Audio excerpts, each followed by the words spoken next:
ইসলামী ছাত্র আন্দোলন, সাহাবাদের অনুসরণ, রুহানিয়াত ও জাহাদের সমন্বিত প্রয়াস। নতুন সূর্য উদিত হবে, তোমাদের নতুন সূর্য উদয় করতে হবে। আমি বিশ্বাস করি আজ কি কাল হোক ইসলামী সূর্য চমকাছে, চমকাইতেছে, উকি দিয়েছে। ইনশাআল্লাহ সবে সাদেক চলে আসছে, আলো দেখা যাচ্ছে, সূর্য উদয় হবে হবে ইনশাআল্লাহ। বাংলাদেশে কলমার পতাকা উড্ডয়ন হবে, কোনো সন্দেহ নেই। বাংলাদেশের প্রত্যেক মুসলমান ইসলামকে ধারণ করে, লালন করে, কিন্তু জালেমরা আমাদের থেকে মুখ ফিরিয়ে রেখেছে, ওদেরকে আসল কথা বুঝতে দেয় নেই, ছায়ার মধ্যে রেখেছে। আজকে জালেমের চেহারা উন্মোচিত হয়ে গেছে। আপনি কি জানেন বিএনপি কেন আওয়ামী লীগকে আনতে চায়? বিএনপি বারবার বলেন আওয়ামী লীগকে ইলেকশন আনতে হবে, নির্বাচনে আনতে হবে, বলে কি বলে না? জানেন কেন চায়? বিএনপির ভোট কালেকশন করার শুধু স্লোগান ছিল আওয়ামী লীগ ঠেকাও। নির্বাচনের সময় কি স্লোগান দেয়? কথা বলেন, এছাড়া কোনো বক্তব্য আছে? এই করছি, এই উন্নয়ন করছি, সেই উন্নয়ন করছি, এইটা করছি, সেইটা করছি, এরকম কিচ্ছু নাই বিএনপির মধ্যে। বিএনপি এমন কোনো প্লেস করতে পারে না যে আমি এই কারণে ভোট দাবি করি, এই কারণে ভোট চাই। বিএনপির ভোট দাবি করার একমাত্র স্লোগান কি ছিল? আওয়ামী লীগ ঠেকাও, আওয়ামী লীগ ক্ষমতায় আসবে, আরে ভাই সব বাদ দাও, আওয়ামী লীগ ঠেকাও। এখন আওয়ামী লীগ যদি মাঠে না থাকে তা ঠেকাবে কি? ওরা নিজেরাই তো ঠিক আছে, কথাটা বুঝাতে পারি নাকি?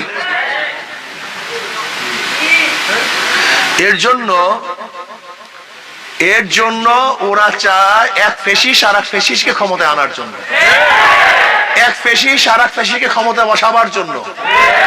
কিন্তু আমরা সচেতন হয়েছি, এবার অন্য কোন ফেসিবাদ ক্ষমতা আসবে না, এবার ইসলামী শক্তি ক্ষমতা আসবে ইনশাআল্লাহ।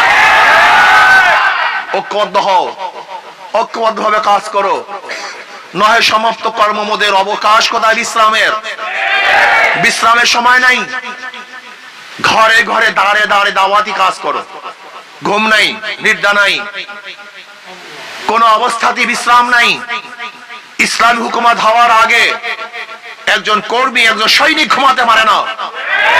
ইনশাআল্লাহ ছাত্র আন্দোলনের প্রত্যেকটা ছাত্র অতন্ত্র প্রহরীর ন্যায় পাহারা দিবে, দাঁড়ে দাঁড়ে মানুষের ঘুরবে। মনে রাখতে হবে, মদ বিক্রেতার ঘরে সবাই আসে, কিন্তু দুধ বিক্রেতা সবাই ঘরে যায়। দ্বীনের দাওয়াত দিয়ে সবাই ঘরে যেতে হবে, কিন্তু সারা সালেম চুরি এবং ডাকাতি করার জন্য ওদের কাছে সবাই আসবে। এর জন্য সত্যকে ছড়িয়ে দেওয়ার জন্য তোমাকে আমাকে কাজ করতে হবে, অক্লান্ত পরিশ্রম করতে হবে। ইনশাআল্লাহ প্রত্যেকটা ছাত্রের কাছে যেতে হবে, মানুষকে ঘুরতে হবে, বুঝাতে হবে যে শান্তি একমাত্র ইসলামের মধ্যে, অন্য কোনো আদর্শের মধ্যে শান্তি নাই, মুক্তি নাই।